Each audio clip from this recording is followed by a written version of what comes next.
नमस्कार साथियों।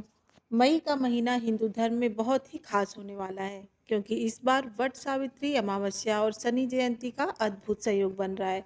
क्या आप जानते हैं कि इस साल 2026 में पूजा का सबसे सटीक मुहूर्त क्या है और बरगद के पेड़ की परिक्रमा करते समय आपको किन बातों का ध्यान रखना चाहिए?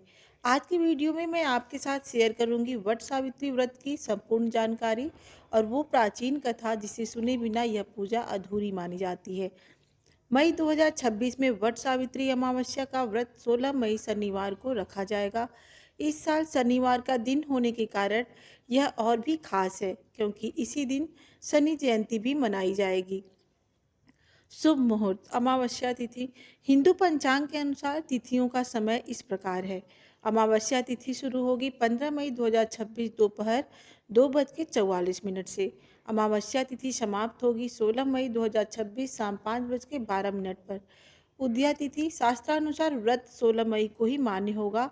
वट सावित्री व्रत की पूजा विधि और कथा मैं आपको विस्तार से बताने जा रही हूँ।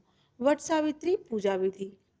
सुबह जल्दी स्नान करके लाल या पीले रंग के सुंदर वस्त्र पहनें और श्रृंगार करें।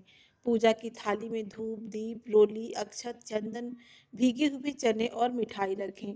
संभव हो तो बरगद के पेड़ के पास जाएं, अन्यथा घर पर बरगद की एक टहनी लाकर गमले में स्थापित करें। सबसे पहले वट वृक्ष की जड़ में जल अर्पित करें। इसके बाद वृक्ष को रोली, अक्षत और फूल चढ़ाएं। हाथ में भीगे हुए चने लेकर बरगद के पेड़ के नीचे 7, 11, 21 या 108 बार परिक्रमा करें। परिक्रमा करते समय सूत कलावा को पेड़ के तने पर लपेटते रहें।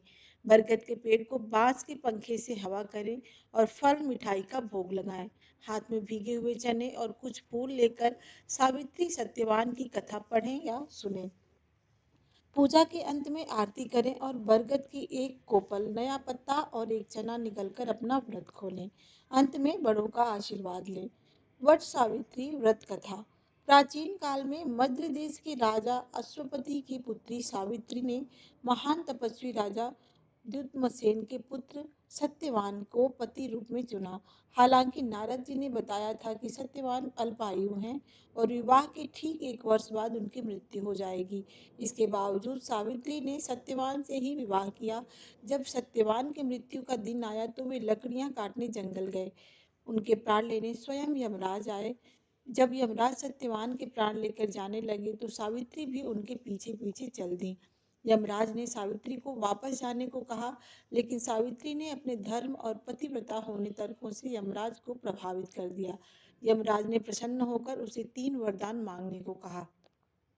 सत्यवान के प्राणों को छोड़कर सावित्री ने चतुराई से पहले वरदान से अपने ससुर की आंखों की रोशनी मांगी, दूसरे में उनका खोया हुआ राज्य और तीसरे वरदान में 100 पुत्रों की माता होने का आशीर्वाद मांग लिया। यमराज ने तथास्तु कह दिया। तब सावित्री ने विनम्रता से कहा कि पति के बिना मैं मां कैसे बन सकती हूँ। यमराज अपनी बात में बंध चुके थे, इसलिए उन्हें विवश होकर सत्यवान के प्राण वापस करने पड़े। सावित्री तुरंत उसी बरगद के पेड़ के नीचे पहुंची जहां सत्यवान का मृत शरीर पड़ा था। सावित्री के स्पर्श से सत्यवान जीवित हो उठे। तभी से महिलाएं अपने पति की लंबी आयु के लिए वट वृक्ष की पूजा और यह व्रत करती हैं। पूजा के लिए कुछ खास जरूरी चीजें: बांस का पंखा और कच्चा सूत, भीगे हुए चने, बरगद के फल या कोपले, धूप, दीप, घी और फूल, ये सब पूजा के लिए आवश्यक सामग्री है।